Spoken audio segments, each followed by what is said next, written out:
Rachel Kingston, Infowars.com, Prison Planet TV. Welcome to the nightly news. And tonight we have an exciting guest. We're going to be joined by Larry Cappetto. For the past decade, Larry has been documenting and recording stories from American and Canadian war veterans.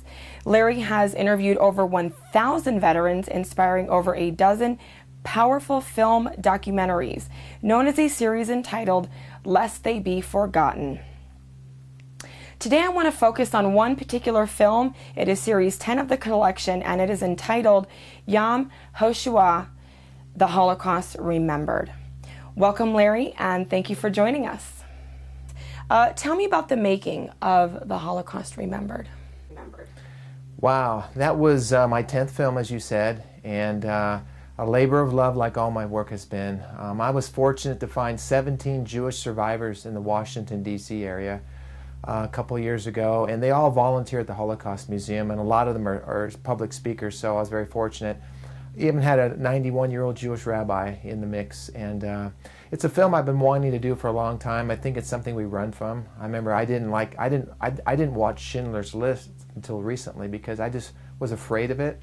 But after working with these survivors and seeing the depth of their stories, and it's a big part of our history, maybe not something we watch every day, I really was on a quest to document what happened.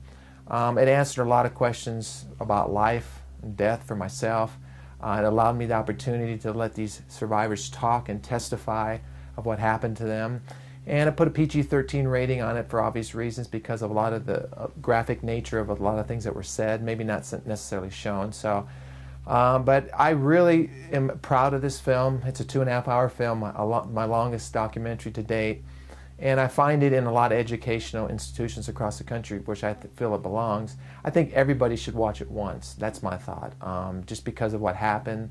And hopefully history won't repeat itself again, although we live in a day where there are things going on in our world that are reflective of what happened back in World War II. How did you find all of these survivors? Whenever I go to a new area, I always contact the local news media, and they put out a press release, in this case in the Washington, D.C. area, where I found 17 Jewish survivors that were in the camps, the labor camps and the concentration camps in World War II.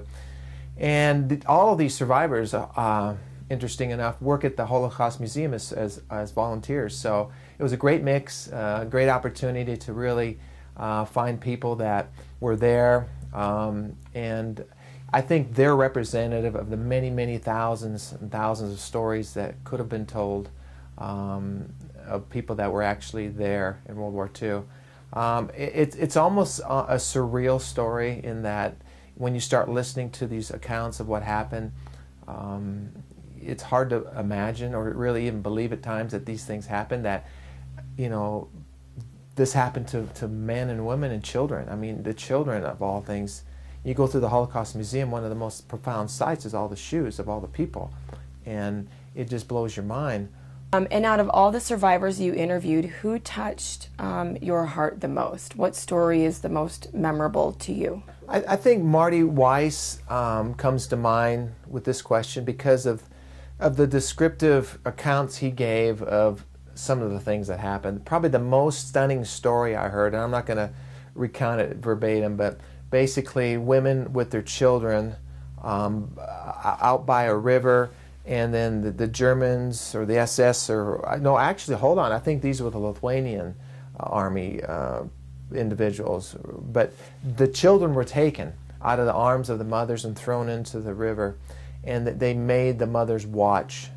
Some of the heads of the children were bashed in. I mean, stuff I don't even want to talk about, but that story blew me away, that he told it with tears in his eyes, and you know, just his recounts of other events like that. And again, it's almost surreal. It's like, how could these things happen?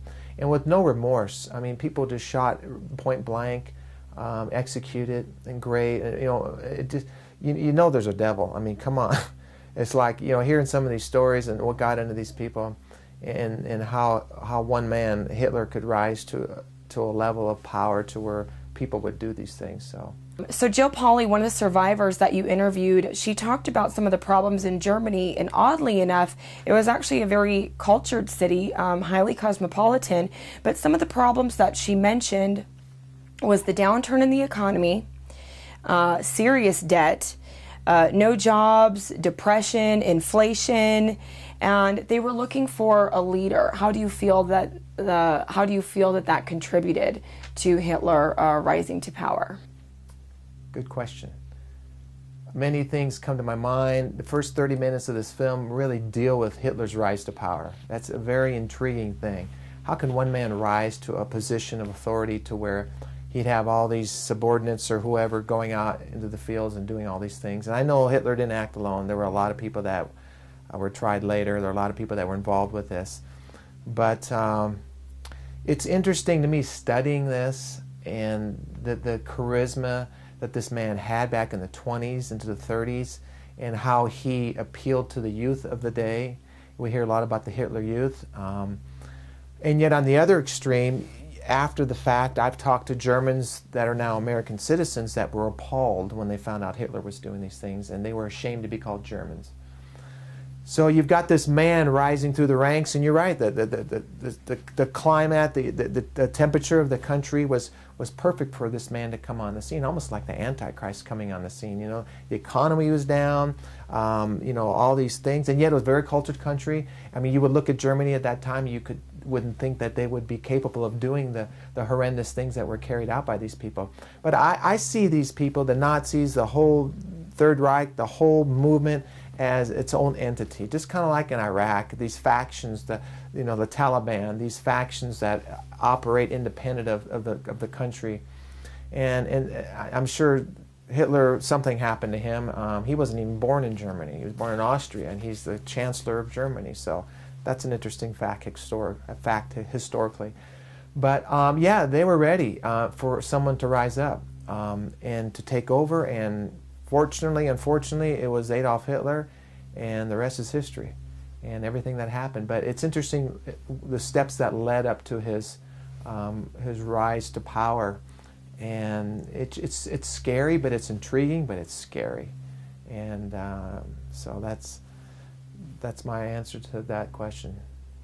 So another lady that was on your film, her name was Louisa Israel, and she poses the question, what would you do if your family was starving and there was no work? What would you do if someone rose up and offered you all the answers? And I think she's definitely speaking upon the German people, how they were just so desperate to escape the climate of the country. And I just wanted to, ask you about what you thought about how people in such a state of desperation can turn to someone in the hopes that he's not going to become a monstrous, psychotic dictator. I think it's only natural to migrate towards somebody who is saying, they have the answer for the economy, they're going to feed your children, they're going to educate your children, they're going to do all these things that you're lacking at the moment. And as a country, it appeared that that's where Germany was at. And that for Hitler to come up and to start making his, quote, campaign promises, and he was going to do this, that, and the other, why wouldn't you do it? It's a good question. Why would you not do it? So I think a lot of people, even in modern times, would do that. If somebody rose up in a country where there's lack, there's need, and somebody's offering to fix it, and whether they're going to or not, it's nice to hear those things. And so I think there's a tendency to migrate towards that type of person or group of people. And I think that's where Germany probably made one of its biggest mistakes is the decisions that were made because of this man and allowing him to rise to the power, and nobody standing up and stopping him. And that's scary because that could happen again. So.